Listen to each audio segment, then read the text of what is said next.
One day Lily and I were talking about the cheap push stick that came with our table saw and the fact that we really should get a better push stick. We decided to go watch some YouTube videos and see what the other makers had come up with.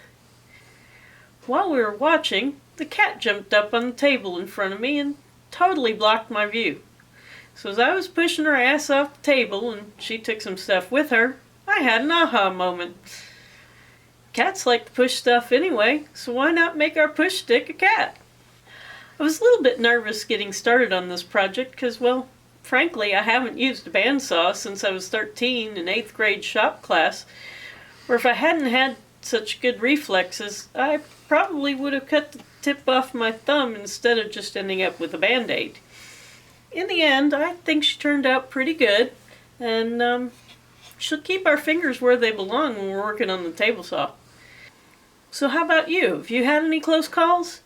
Leave us a comment and tell us about it.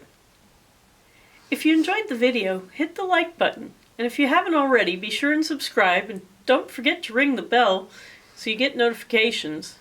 We're not sure what we're doing next, but we'll take you along for the ride. So until next time, bye!